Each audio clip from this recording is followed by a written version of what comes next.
Your applause has already told Mickey Leland what we think of him, and he takes our award with our greatest warmth and greatest best wishes. You should know that a check has been sent from the Kovler Institute to the Mickey Leland intern program to expand this program and to help make it the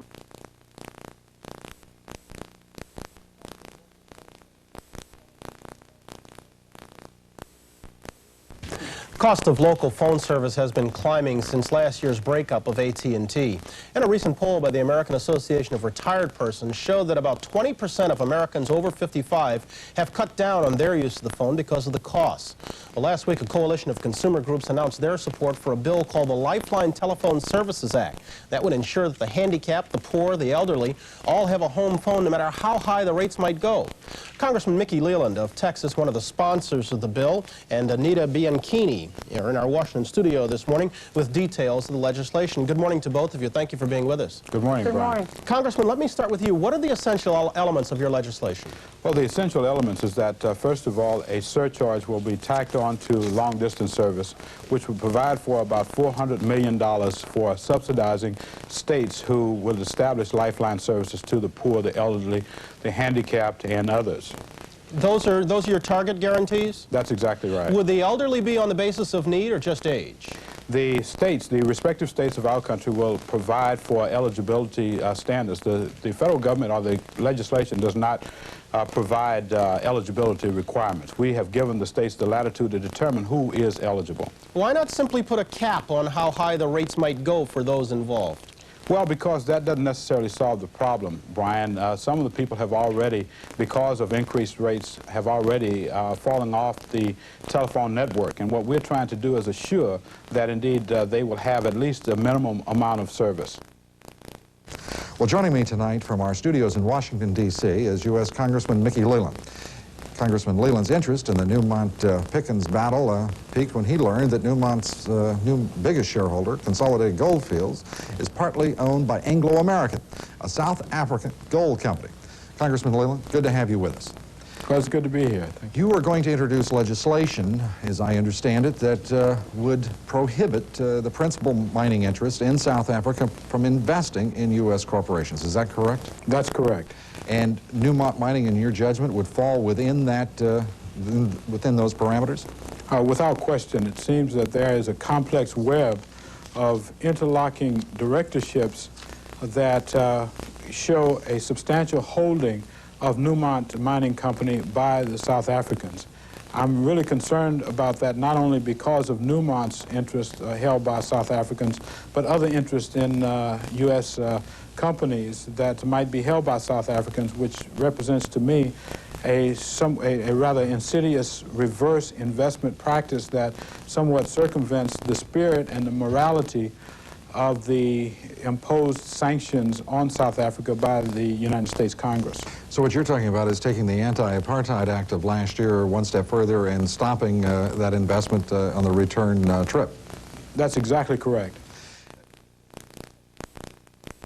The government's annual pollution study this year, for the first time, measured the amount of toxic chemicals in the air. It found that chemical plants and other industries pump 2.4 billion pounds of poisonous materials into the air each year. Joining us this morning live from Washington is Congressman Mickey Leland of Texas. He is a member of the Subcommittee on Health and Environment, and his state, Texas, is the leader in emission of toxic materials.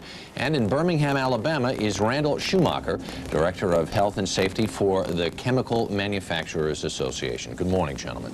Good morning. Congressman, first off, 2.4 billion pounds a year. That comes out to what, 10 pounds of poison for every man, woman, and child in America? That's precisely correct. Pouring into the air every year. As we travel by these chemical plants, we assume they have filters on them. There's some kind of pollution controls. Have we been led astray? We have indeed. The fact of the matter is that we had not determined until 1986 that this amount, this magnitude of junk was being poured into the air. The technology is there to actually filter, as you have alluded to, these toxins, but the manufacturers have not been required to use these kinds of technological screening processes. Whose fault is that? Well, it's a combination of problems. The complicating problem is that, first of all, Congress has not acted yet. This is 1989. We've known that these kinds of problems have existed for so long.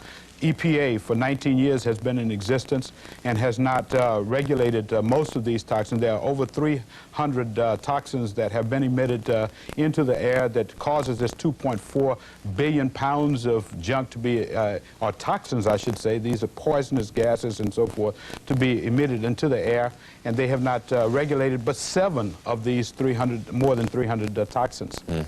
On Close Up this morning, the crisis in Ethiopia. This week we have had to look at the face of starvation in a way we haven't in years. NBC News has been running a series of BBC reports from drought-stricken Ethiopia, where 6,500 people are dying every day. The response has been tremendous. Catholic Relief Services, the largest American aid organization working in that area, has been inundated with calls from viewers wanting to help. Kenneth Hackett, African Regional Director of that organization, has just returned from Ethiopia last week, and he joins us here this morning before going to Washington to brief State Department and congressional officials. And Representative Mickey Leland, Chairman of the House Select Committee on Hunger, joins us from KPRC in Houston. And good morning. Mr. Congressman, I think the public seems to want a major mobilization of U.S. aid. Can we do it? Yes, we can, Jane, if we have the will.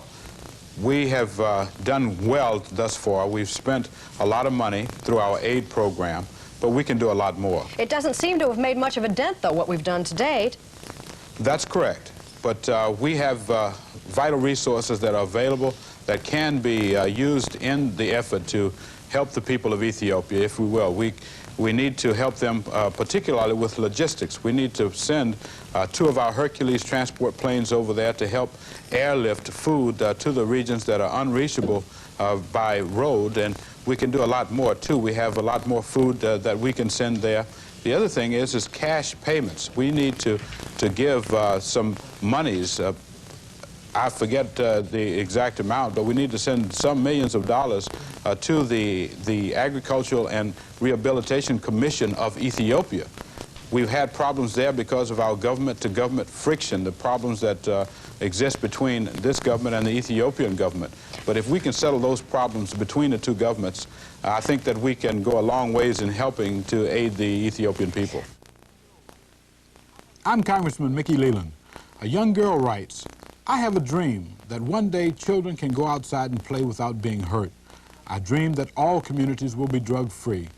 This 11-year-old lives near the nation's capital, but her words echo in every major city in this country, including the city of Houston. Drug trafficking is out of hand.